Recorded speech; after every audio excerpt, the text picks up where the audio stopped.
hear and learn a bit about Ukraine and our project. We have a really great show. It's a moving show. It's going to be difficult at times, but it's a really important story that we're all really lucky to hear tonight. We've had 750 trucks of food go into Ukraine, over 4 million pounds, and 750 trucks and their drivers have returned safely.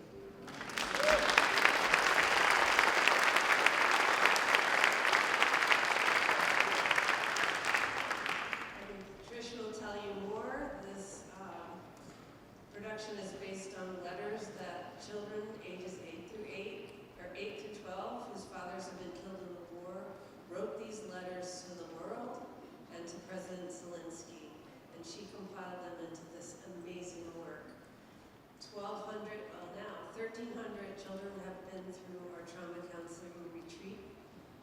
That's 1,300 kids who have the catastrophe not only of losing their fathers, but also living in a war zone.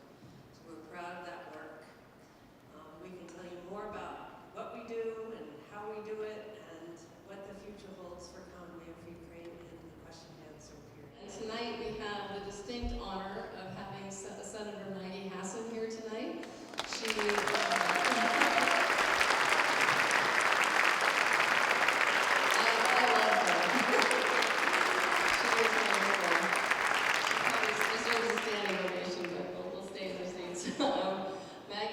Senator Hassan has been wonderful in supporting and acknowledging our work in Common Man for Ukraine. She actually nominated us to be Citizens of the Month. Yeah, and that was a great honor. We got to go down and have lunch with her. And she's also been a great advocate and supporter for Ukraine down in Washington. So we are so grateful to have her here tonight and to have her strong support in Washington. And with that, I will turn the mic over to her. Thank you.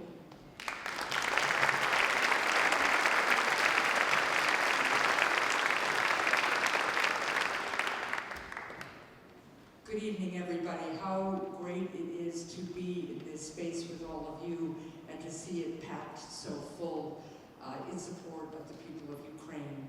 And thank you, Lisa and Susan, not only for the introduction, I love you too, but for making today possible and for your leadership of Common Man for Ukraine along with Alex and Steve. Your work to support the Ukrainian people and champion our New Hampshire values is really, truly inspirational. When you just talked about Alex saying we have to do something, and I think like a week later you were calling me on the phone saying we have to do something. One of the things that in my visit to Ukraine I found myself thinking is all about the similarities between the people of New Hampshire and the people of Ukraine. That sense that we love freedom, we fight for freedom, we'll do what it takes creatively and with resilience and grit to make sure we are who we are and we are free. And so I am really honored to be here tonight, and I'm truly grateful, Alex and Steve, Lisa and Susan, and to the whole team at Common Man for Ukraine for everything that you do. I also just wanted to have the opportunity, I know the performers are backstage getting ready, but I wanted to thank tonight's performers for your courage, for helping keep a spotlight on this critical time and this critical issue. I've already heard wonderful things about this show, and I'm really glad that I'm going to be able to be with the performers tonight. It is a true privilege to be here. Before we begin, I want to take a moment to thank not only Common Man folks, but everybody here for your support for the work that we're doing, and to discuss a little bit why the Live Free or Die Standing with Ukraine is as important as ever. As you all know, since Vladimir Putin launched his brutal and unprovoked invasion, Putin's war has devastated the Ukrainian people. Putin's forces have bombed Ukrainian citizens into ashes. They have murdered thousands of Ukrainian citizens. And in a particularly monstrous crime, one which frankly hasn't received the attention or the global outrage that it deserves, Putin's forces have kidnapped thousands of Ukrainian children and taken them deep into Russia, cut off from the world. All of this suffering due to one man's ambition. This war, if nothing else, makes painfully clear that there is evil in our world. The Common Man for Ukraine has sought to bring light to this dark moment. Through your dedication, you've helped deliver crucial humanitarian aid to suffering Ukrainian families. You've supplied food, medicine, and mental health counseling to Ukrainian children who have suffered terribly in this war. And in so doing, you've helped remind them that America stands with them. And now, tonight, through the performance from the Voices from Ukraine, together you're helping ensure that Ukraine's children will not be forgotten. During my visit to Ukraine, when I met with Ukrainian leaders and talked about how they were living out our state's motto of live free or die, I was struck by the fact that so many of them already knew the phrase. In fact, when I first met with European ambassadors 2 weeks after the invasion, I said I'm from New Hampshire, and a whole bunch of them said, oh, live free or die. Halfway across the world, people who are fighting for their freedom know that there's a place in America, there's a place called New Hampshire, where the people know that freedom is always worth defending. Through your work, through your performance, you're showing that our motto isn't just words. In New Hampshire, when we say live free or die, we really mean it. Of course, I'm cognizant of the fact that we're gathering during a week in which negotiations have been unfolding for a settlement to this war. I wish everyone around the negotiating table would have a chance to be with us and see tonight's performance. If they did, they would be reminded of the terrible cost of Putin's invasion. They would be reminded that this war only started because of Putin. They would be reminded of a lesson that after World War II shouldn't require any more reminders, that tyranny cannot be appeased, a conquering dictator cannot be rewarded, freedom is only made safe. America's only made safe when evil is confronted. I know that Granite Staters and the majority of freedom-loving Americans from both political parties understand these lessons from history. I hope that our leaders in Washington understand them too. Some 85 years ago, yesterday, Winston Churchill gave a speech to Parliament after the Battle of Britain when the Royal Air Force held off the might of Hitler's Germany. It was in this speech when Churchill said that never in the field of human conflict was so much owed by so many to so few. I was thinking a bit about his speech ahead of tonight. Who are the few in our moment today to whom we owe so much? Of course, it's America's own brave men and women in uniform who keep us safe and who allow our country to be a pillar of freedom. Then there's the Ukrainian people, few in number compared to the might of Putin, but boundless in both courage and creativity, holding the line for Poland, the Baltic states, our other NATO allies, standing in a conquering tyrant's path and telling him the one word he never hears, no. Then there's the children of Ukraine, fewer than the grown-ups in number, but the truest innocents in this war, and we owe them a chance at a better future, a better life. And finally, there's tonight's performers and the Common Man for Ukraine. In today's political climate, I know that you may feel like few in number, but know that you speak for the live free or die majority of Granite Staters and for the freedom-loving majority in America. You're helping supply the arsenal of democracy, not with weapons of steel, but with acts of care and words of hope. You may not be on the front lines in the fight for freedom in Ukraine yourselves, but through your dedication, through your performance tonight, you're demonstrating precisely why freedom is worth fighting for. What you're doing is much more, of course, than good citizenship, it's patriotism. So to all of you here tonight, to the few of our moment, whatever happens, wherever you may go, please know that you carry with you the deep thanks of one Granite Stater, who tonight is very proud to call the Live Free or Die State her home. Thank you.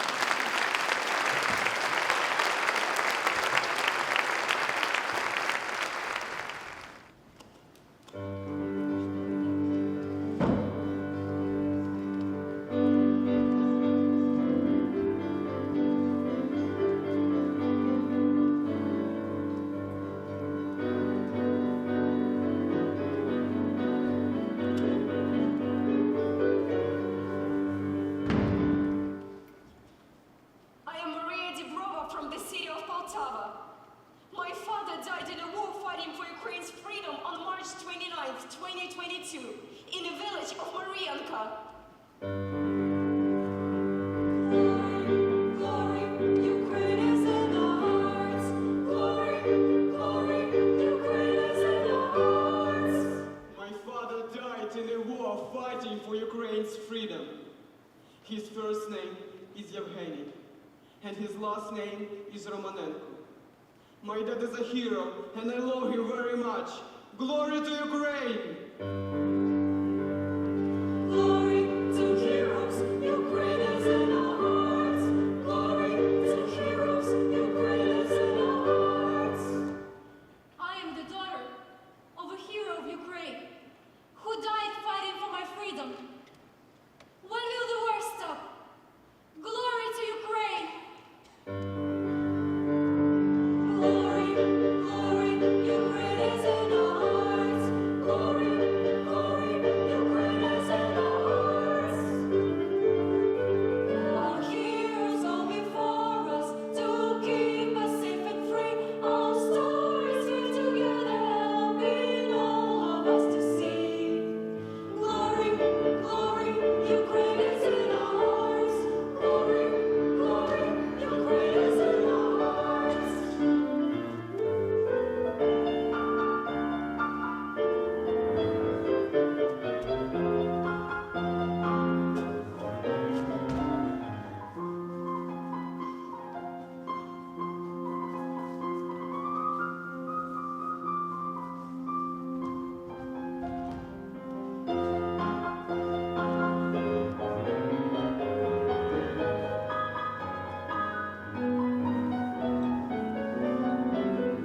We're here to share the stories, so they will pass to you. We will read your heart and soul, awaken you and you. Help you to better understand what we all know too well. All this war has been about the suffering and the hell. Our hearts are full and open. We promise to be true, to keep the truth alive and well, and sharing all with you. Glory, Ukraine is in our hearts. Glory, Ukraine is in our hearts. Glory to our country. Ukraine is in our hearts.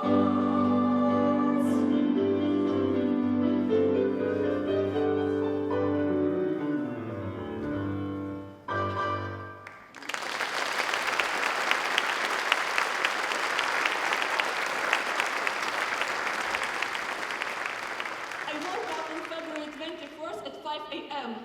to the sound of explosion. At first I thought I was imagining it. Then came the second, the third.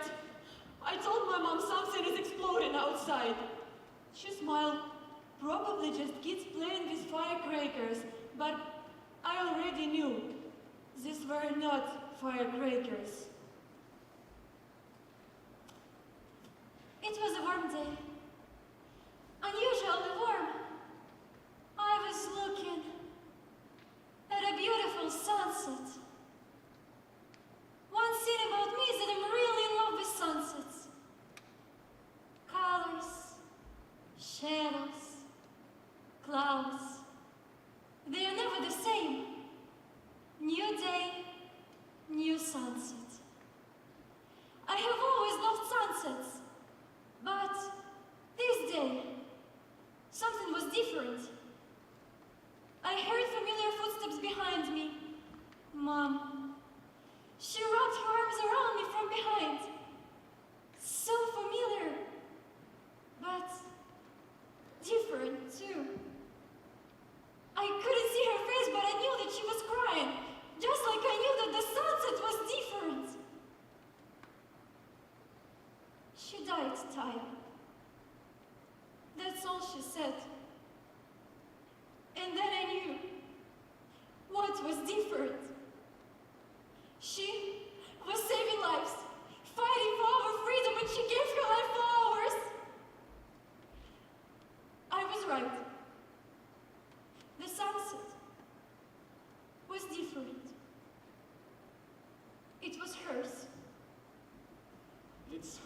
me to remember the day when we first knew our dad had died. I want him to come home soon. But I know he can because now he is in heaven.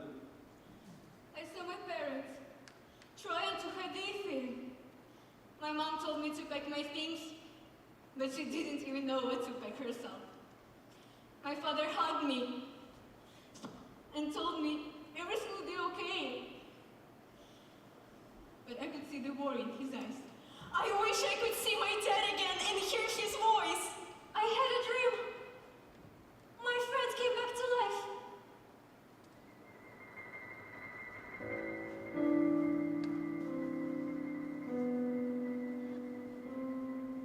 Are you there beyond the veil? Are you there beyond the veil?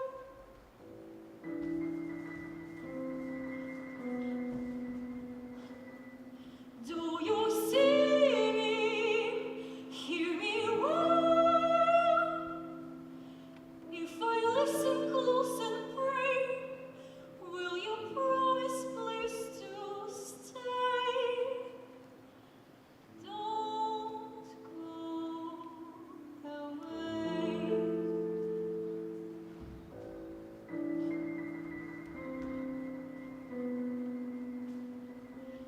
Are you there? I see those black and red pounding bombs overhead. Every night I'm lost in fear. Will you ever be here?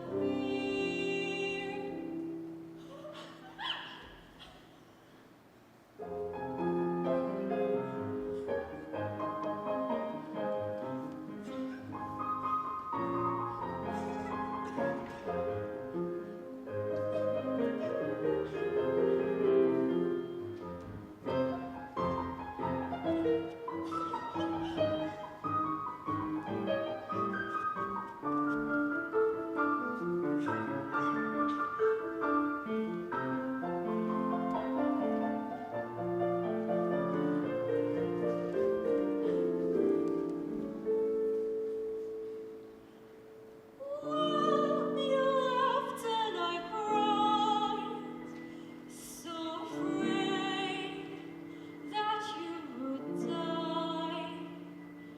Did you know? Did you feel when you left so dear? Are you there?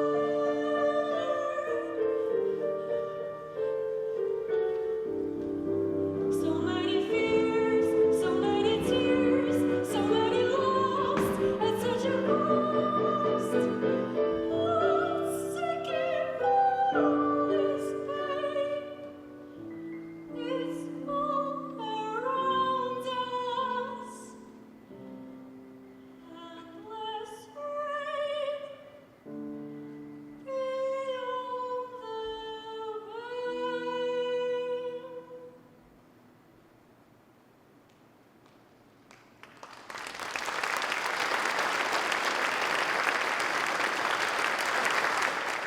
Dreaming is hard nowadays. I look outside and I see plenty of young people just like me. We are driven, ambitious, talented, and so smart.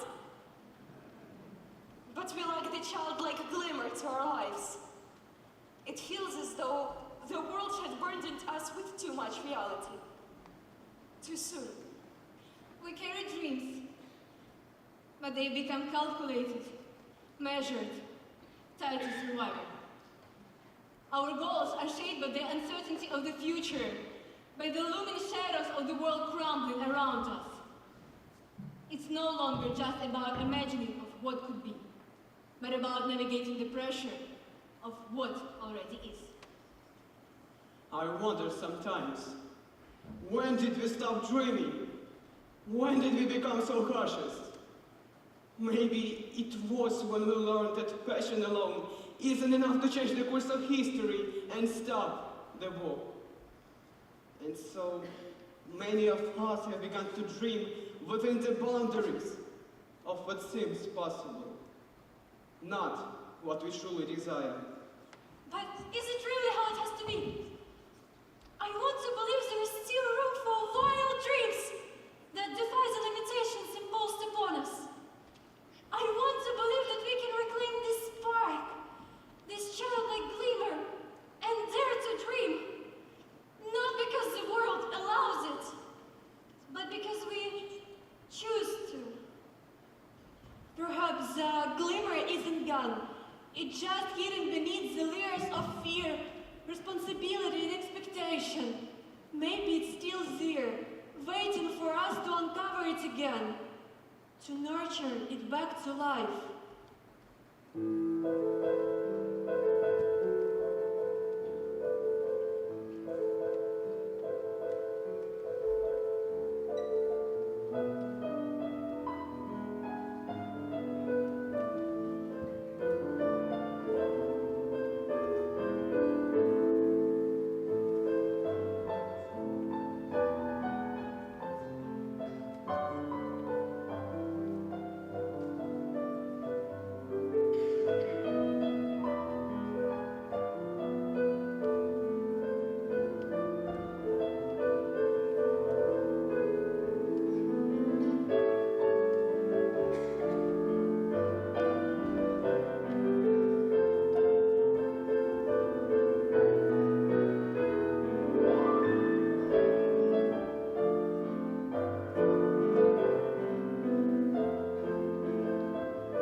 Just like a princess, locked up in a tower, waiting for her prince to come and save her from a dragon. But the prince never came. The princess stayed all alone for a long time, waiting. The dragon came to destroy the tower and the whole kingdom. The princess was scared and ran away from the dragon all alone. But after being on the verge of death, she finally realized there is no prince and no one will come. So the princess didn't wait any longer. She acted just like me. After the war took my old life away from me, I've learned to appreciate every moment and every second of what I have. I no longer wait. I act. I build my life just like a princess built her tower. I've learned to appreciate everything around me, to realize my dreams and build my own heavenly castles.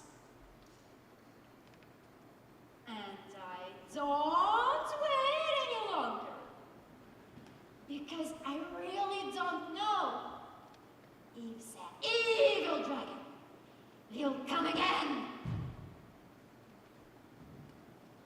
I'm not a child anymore. When I was a kid, all I dreamed about was moving to the capital, going to university, making lots of friends, traveling a lot, being able to walk alone at night. I always heard it was cool, but never tried it. And so on from the list of things that every kid dreams about. But when I was 14, war broke out. I already suffered from anxiety disorder, so war did not improve my health. Traveling was out of the questions. Parents of my friends were afraid to let them out of the house as well as mine. And the only thing I could think about was how glad I was that everyone was alive. I am very surprised by the size of the world, or rather, the lack of them. How else to explain that so many people are silent about Ukraine than us? If the world spoke, I would be just an average teenager. My parents would not have been afraid to let me go to study in Kyiv. I would not hear the sound of ballistic missiles every morning. I would not read the news about the deaths of Ukrainian soldiers every day. I would not be surprised and afraid of the airplanes in the sky or loud noises. Because now, I don't know how I will ever listen to fireworks again and not think about the sounds of rockets firing. So yes, I'm not a child anymore. I was forced to grow up.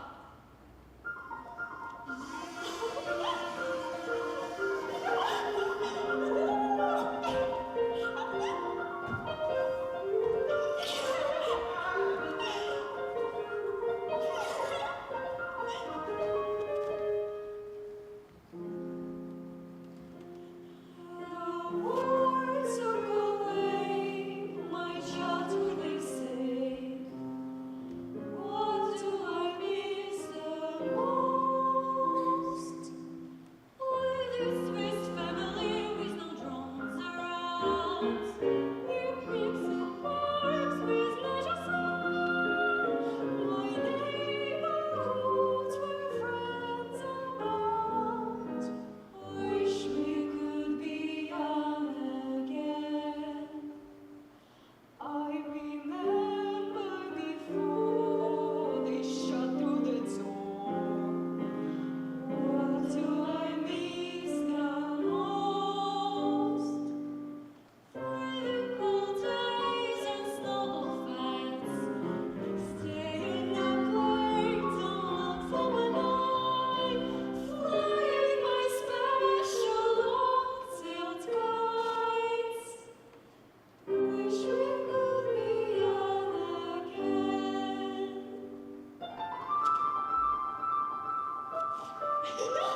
shed our lives. What was all of this for? This war has shown me everything. It has shaped and raised me. It has changed how I see politics, society, and humanity. But we can't just be observers. We must fight for what we have. That's the greatest lesson I have learned for this war. To value and fight for what you love. You don't wake up to an alarm for school, but to the hurried footsteps of your parents in the apartment. Turns out it's no school today. Hooray, right? Yes. If the reason was not because your country has been attacked and the war has begun. Your whole family gathered together for safety. You could have been happy about that. Everyone together. If not for the war. White nights in a shelter. Sounds of explosions waking you up in the middle of the night. Moving to your grandparents' house farther from front lines. You could have been happy about that. You haven't seen them in a while. If not for the war. Going abroad for studies. It's safer there. You could have been happy about that. Europe, after all. If not for the war. No matter where you are, every morning after checking the news, were there new shellings, new bombings? Are all your loved ones still safe? No matter where you are, you flinch at loud sudden noises. You keep donating wherever you can. You support your family. And every day, you remind the world that war is still going on. No matter where you are, people will tell you that these years are the best years of your life. But it seems like they have forgotten that. No matter where I am, the war in my country is still going on. No matter where I am, people in my country are still being murdered. No matter where I am, my nation is still being targeted for destruction. No matter where I am, I feel suffocated. So yes, I could have been appreciating all these years and enjoying everything around me, if not for the war.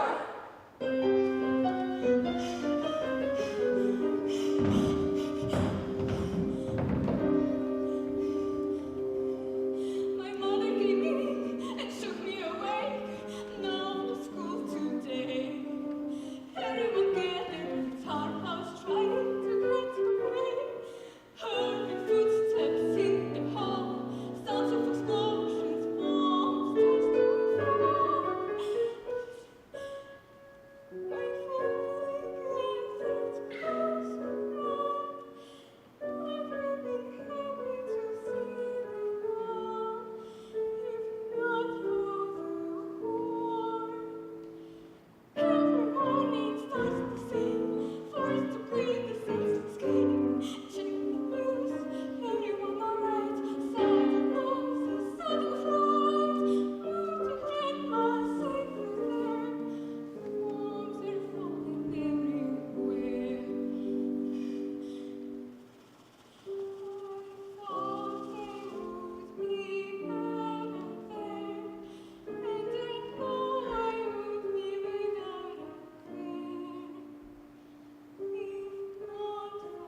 Ukraine to win the war, and my dad to be freed. My dad's call sign is Sam, and his name is Sasha Prokopenko. He is in Russian captivity. My mom is having a really hard time right now, and I help her as much as I can. My dad died in 2017.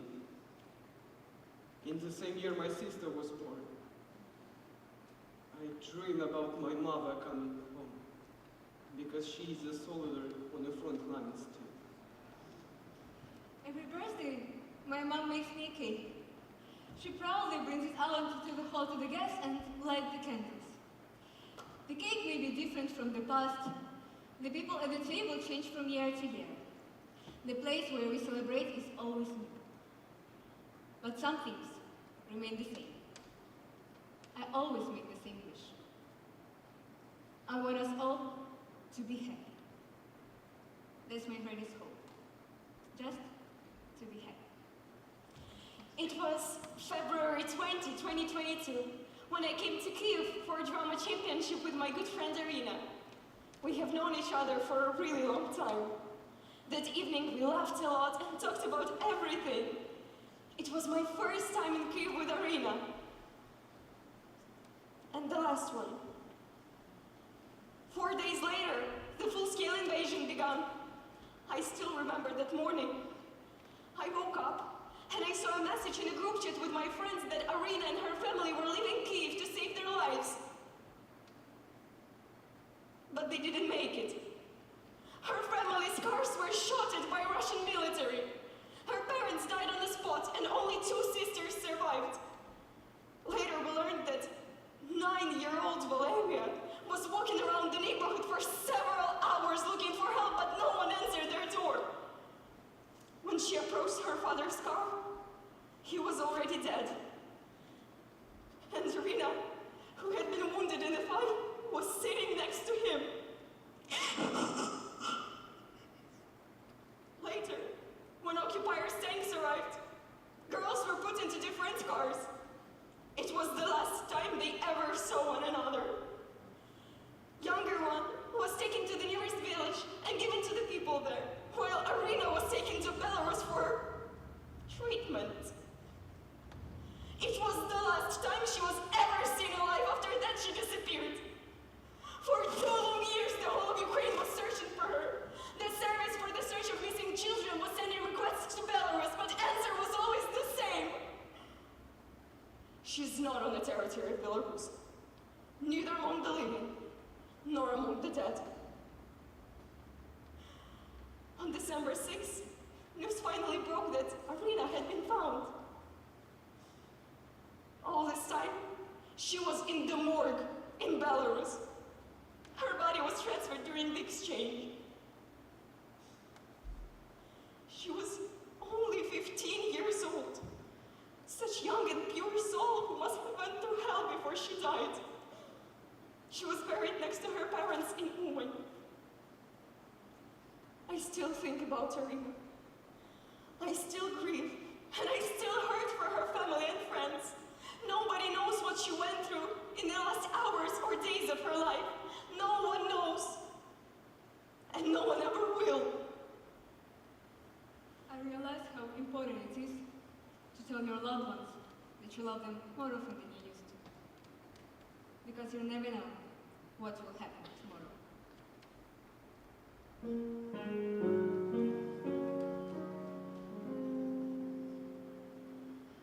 Tell them that you love them. Tell them that you care. Tell them in the sunshine. Tell them everywhere. Each day is a treasure. Morning is the sun.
But in March 2022, I started volunteering at the daycare center for kids displaced by war. They were of all different ages, but they were all wonderful. Each one had his or her own story. Every day we played games, we learned something new, did art, and just filled the day with happiness for each other. And it's not about what I did for these kids. It's about what they did for me. At that moment, I realized that I needed to act. Even if the idea seems unrealistic and stupid, even if it seems that nothing will work, I must move forward. After all, we change the world starting with ourselves. Ukraine has changed. We have become stronger, more united, and much braver. But at the same time, each of us live with pain and the hope that this horror will end. Make it stop. Plain and simple. These are the words of every Ukrainian. Every Ukrainian who wakes up in the morning and checks the news, hoping not to see the destroyed homes of their loved ones. These are the words of every Ukrainian who wakes up at night from an air raid and runs to hide in a basement. These are the words of every Ukrainian who is waiting for his or her loved ones to come home from the war. These are the words of every Ukrainian. And they must be heard! Ukraine was, is, and will be. And even though this past will be difficult, the lights will never go out in our beloved country. We will survive, because we have each other. And we have you! Glory to Ukraine!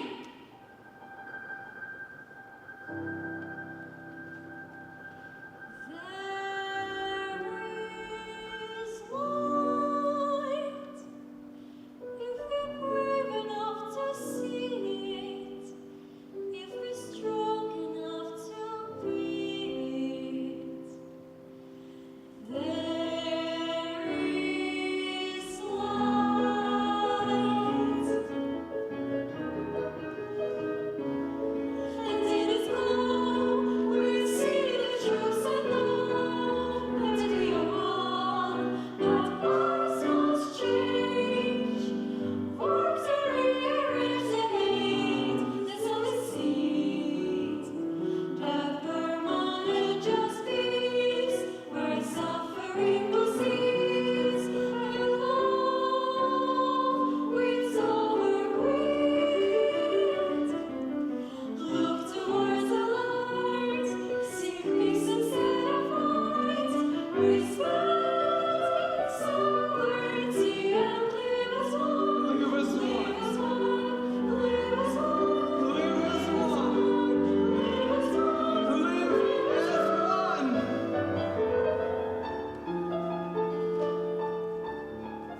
friendship with Alex Ray.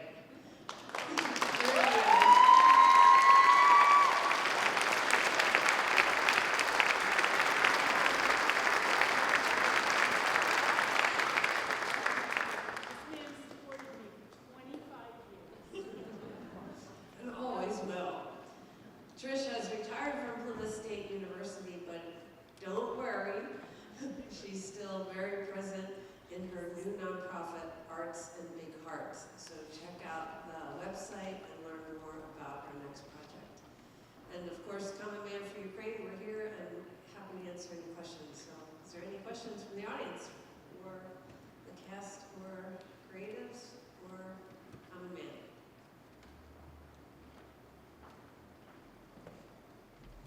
We're also inspired by you, and we hope you know that we care deeply for what's going on in your lives and wonder. You were isolated and not seeing each other. How is it now? Do you come together? Is school a regular activity? What's normal about life these days? So right now, all studies is different. So some schools and some universities, they kids are learn online.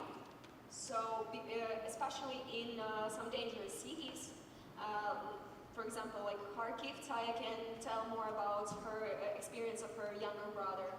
But for example, more safe cities that are further from the border, kids are go to school offline or partially offline, partially online, and the same thing is going on with universities. So this is really different in different areas. But people still live their lives, and we still go for walks with friends, for a coffee, to do our regular things and to live our routine, and this is wonderful. Yeah, it's actually true. I'm from Kharkiv. It's a Ukrainian city near Ukrainian-Russian border, and people try to live every second they have. They go to parks to play in the playground with kids, they go in coffee shops, they hang out with their families, and they enjoy everything and every moment together. And kids are actually studying online in Kharkiv, or my younger brother, he's going to first grade this year. He's 6, he's adorable, and I love him. And he will study, unfortunately, underground in a bomb shelter. It's no other option to go to school safely, so he can't enjoy what other kids can, like, playing on the playground or enjoying just the sunlight during the day. It's sad somehow. Can I add to something that the lady said that how we are mentioning it right now? So the thing is that, of course, at the beginning, at the 22nd era, it was very scary. Everyone were at home, and people haven't seen family in a very, very long time. And I don't even talk about friends or children. But right now, we don't have a choice, even how to live our lives, because to continue to live our lives. Because what can we do more? We can't just sit and wait. We can't just put our heads down and don't know what to do. No, we don't have a time for this. We know what will be really tomorrow, what will be the next hour or the next 5 minutes. So the only choice we have is to live further, to live our lives, to try to live our best lives, even in such conditions.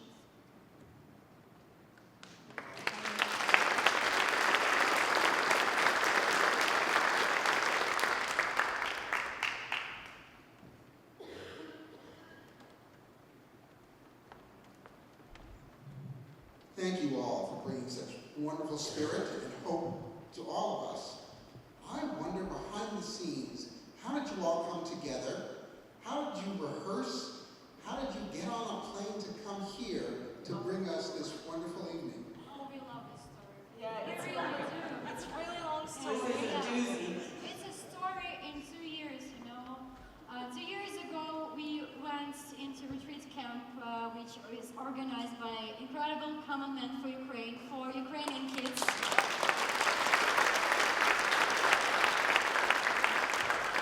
And Common Man for Ukraine came up with the idea, if Trish can do some theatrical workshop for kids in the camp, so they can do some art therapy, psychotherapy, psychodrama. But the problem was obvious, like kids are Ukrainian and Trish is American. Difference in languages, like, and Trish needed some translators.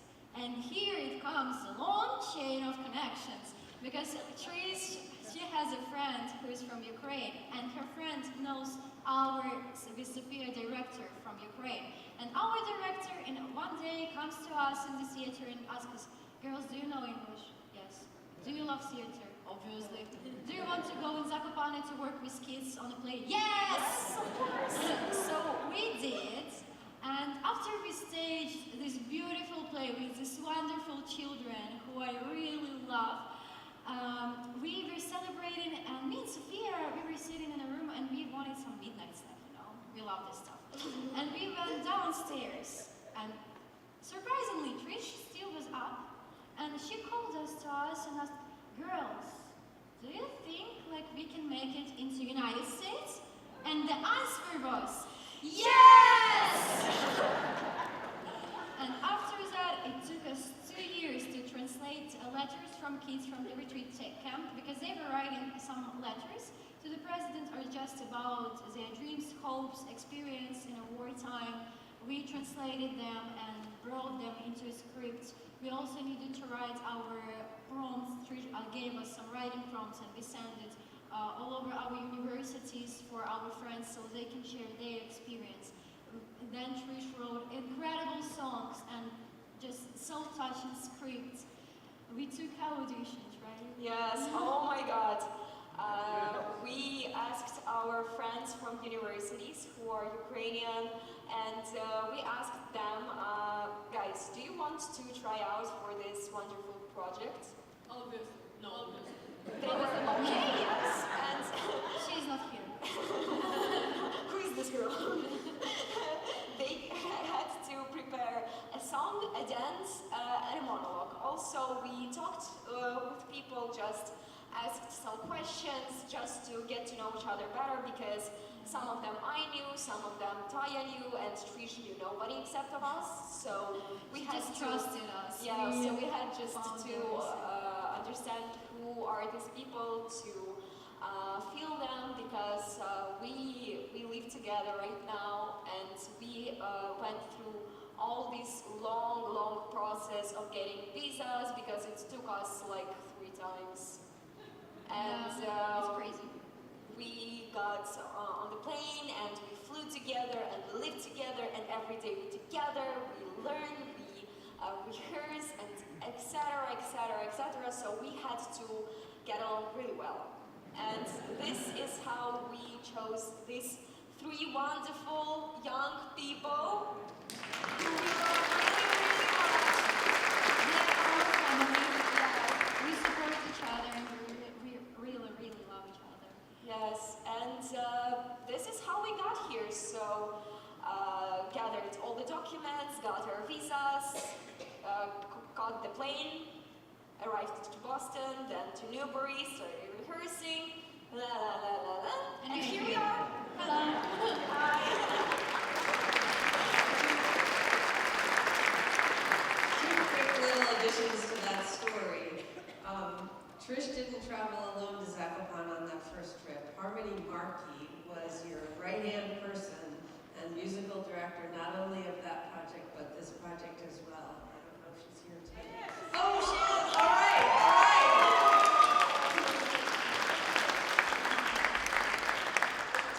And I don't want to tell you all the gory details, but I do need to say it is not easy to get a visa for 5 Ukrainian kids to come over to the United States. These children traveled, not children, these young adults, amazing young adults, traveled on a bus 20 hours from Kyiv to Warsaw to apply for a visa, was denied, right back home, had to come again to Warsaw on the bus. Now think of your busy teenagers' lives and overlay that a war zone, and these kids making 2 trips across Ukraine to Warsaw to finally, with some really terrific intervention from people that could help us, end up with visas for this wonderful month here in the United States, and what a gift to us it is. Thank you. Thank you. And also, we're not the only ones who traveled from abroad for this project, because our lovely Ken, he is Incredible musician and composer. maybe you can guess where is he from? Well, you might be able to tell from my accent. People tell me I have an accent, and I can't hear it myself. Yes, I come from the UK, and I'm very proud to be here, and very privileged to be involved with this project. And it's... One last question, we'll give you that. Is there one last question? Two?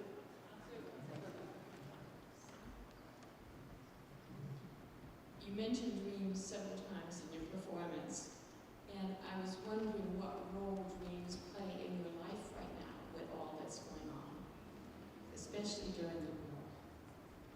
I'm a psychoanalyst and we work extensively with dreams.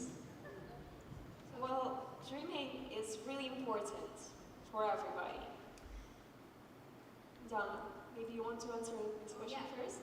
So, our main dream right now is to win the war, finally, and be free.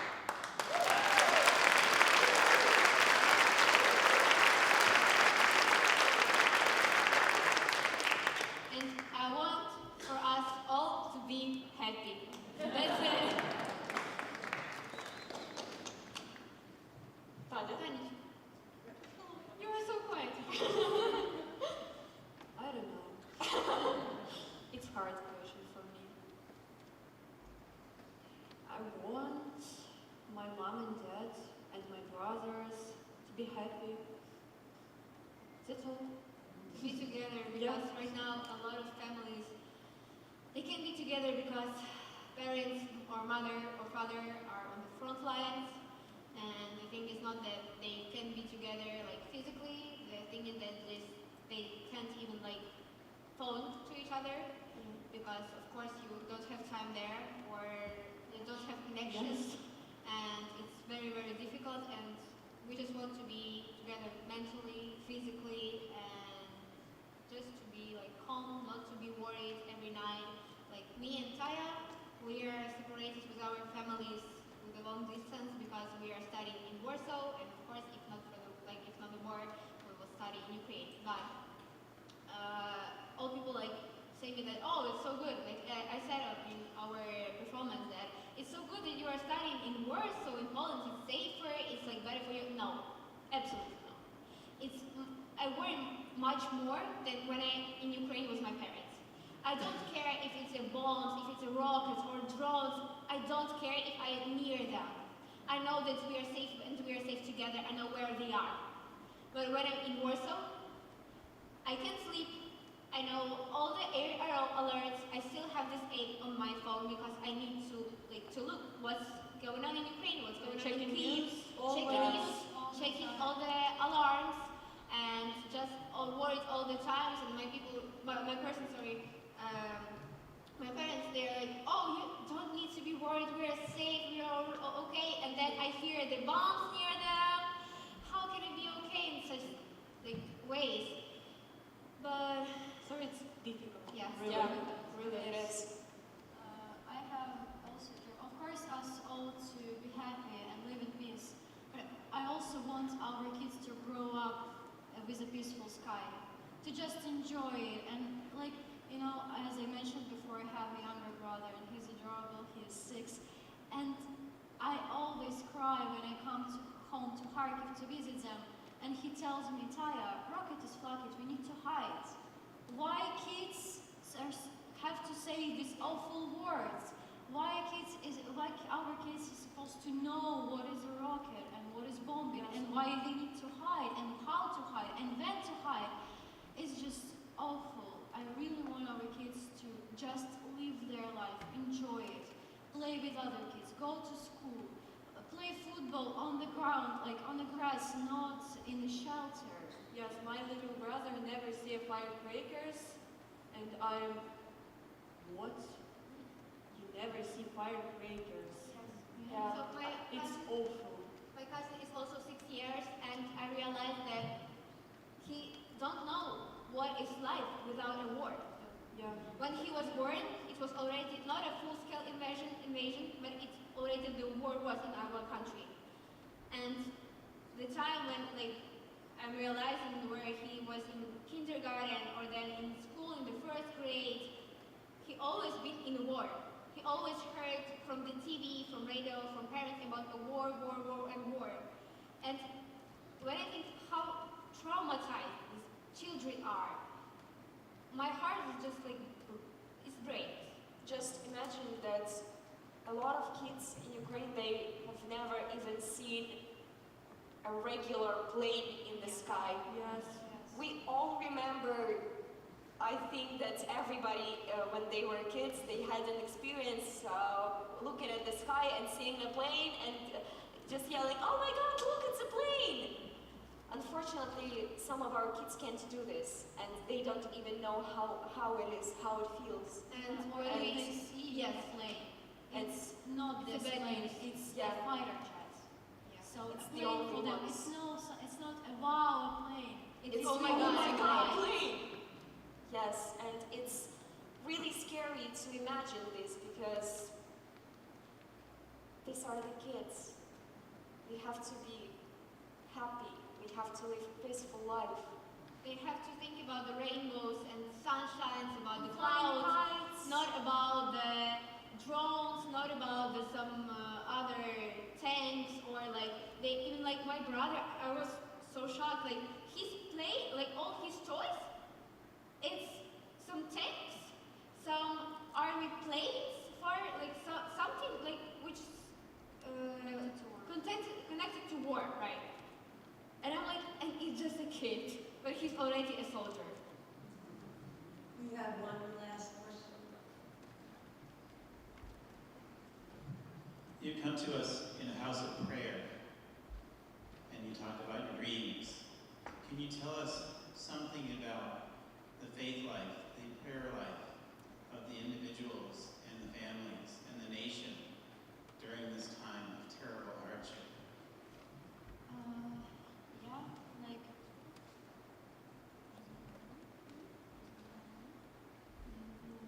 can you please repeat? Yes, we're so sorry. We're sorry. It's We are all together in this house of prayer, Yeah, we're not again. and we would like to hear a little bit about the effect and the resilience and the prayer that your families, your country, and all of us share together, and suggest prayers that we can offer for you.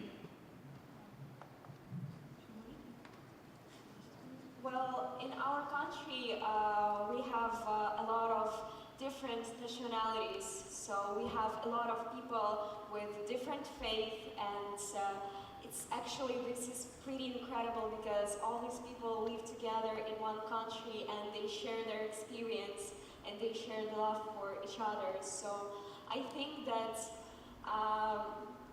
it depends on faith of a person. It depends on their views, and I think that everything is great. Everything would be great and warm people's heart. Yeah, I want just to add that we have a lot of nationalities and they all have their own faith, and all people around the world, they're praying for our country in their language, in their nationality, science and so on, in their nation, in their churches. So it doesn't matter in what you believe. The matter is that people still asking for something. They're still believing in something. That's what is really matter.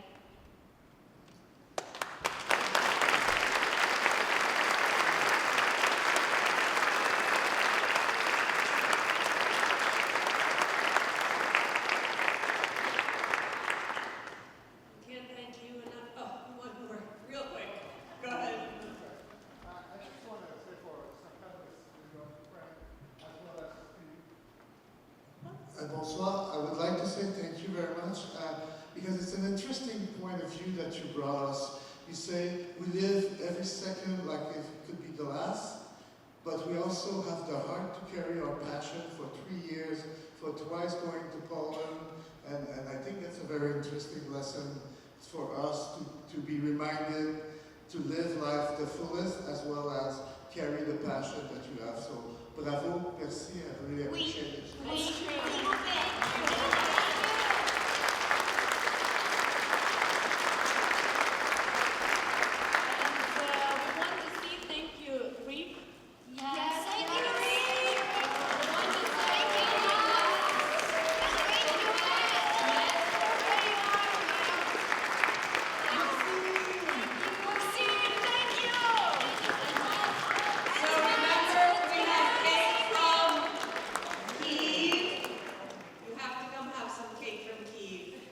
Please join us in the room behind. And thank you for attending. Thank you so much.